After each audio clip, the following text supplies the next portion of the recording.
തീർച്ചയായും ഉണ്ടാകും. കാരണം എന്താ അറിയോ, ഇപ്പം കേന്ദ്രം ആവശ്യമായിട്ടുള്ള കാശ് കൊടുക്കുന്നുണ്ട്. ഇപ്പോൾ രണ്ടുപേരും നല്ല സ്നേഹത്തിലായല്ലോ. ക്ഷേമ പെൻഷൻ കൂട്ടിയതുകൊണ്ട് UDF തോൽക്കുകയാണെങ്കിൽ തോൽക്കട്ടെ എന്ന് കേന്ദ്രം വിചാരിച്ചാണ്. ഇപ്പോൾ കേന്ദ്രത്തിനോട് പരാതി ഉണ്ടാവില്ല. ഇനി ചിലപ്പോൾ കേന്ദ്രം കൊടുക്കും കാശ് ഇഷ്ടം പോലെ. എനിക്കും അങ്ങനെയും ചില വിവരങ്ങൾ കിട്ടിയിട്ടുണ്ടായിരുന്നു. കേന്ദ്രം കൈ അയച്ച് സഹായിക്കാൻ പോവാണ്, ഇനി ഇഷ്ടം പോലെ കാശ് കൊടുക്കാനുള്ള സമയം. പക്ഷേ ജനങ്ങൾക്ക് ഇതൊക്കെ അറിയാം. ഇലക്ഷൻ്റെ തലേന്ന് കഴിഞ്ഞ കണക്ക് കിറ്റ് കൊടുത്ത് പറ്റിച്ച പോലെ ഇനി അത് നടക്കില്ല.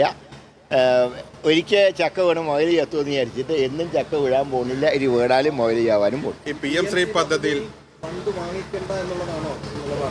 അല്ല, അതിൽ ഒന്നുകിൽ അവരവരുടെ നിലപാട് തിരുത്തണം. കോൺഗ്രസിൻ്റെ ഒരു നിലപാട് ദേശീയ വിദ്യാഭ്യാസ നയം സംസ്ഥാനങ്ങളിൽ നടപ്പാക്കേണ്ട കാര്യമില്ല. കാരണം ഇവർ ചരിത്രം വളച്ചൊടിക്കുക. ഇപ്പോൾ വിദ്യാഭ്യാസ പദ്ധതിയിൽ മുഗൾ രാജവംശം ഭരിച്ച കാലം കൊണ്ട് വെട്ടിമാറ്റുകയാണ്. അങ്ങനെയാണെങ്കിൽ കുട്ടികൾക്ക് ചരിത്രം മനസ്സിലാക്കാൻ പറ്റും. ഇനി ഫണ്ട് വാങ്ങുകയാണെങ്കിൽ നിബന്ധനകൾ മുന്നോട്ട് വയ്ക്കണം. ഒരിക്കലും ഞങ്ങളുടെ വിദ്യാഭ്യാസ പരിഷ്കാരത്തിൽ നിങ്ങൾ ഇടപെടില്ല എന്ന് പറയാൻ കഴിയുന്നുണ്ടോ? അത് പറയണം. അല്ലെങ്കിൽ ഇപ്പോൾ മുഗൾ രാജവംശത്തിൻ്റെ ഭരണം പഠിപ്പിക്കാൻ പാടില്ല.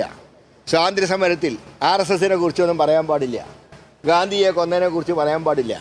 അങ്ങനെയൊക്കെ പറഞ്ഞ കാര്യം നടക്കൂ. ഇപ്പം കാശ് കിട്ടാൻ വേണ്ടി എന്തും പറയാം. പക്ഷേ മുരളിയുടെ കോൺഗ്രസ്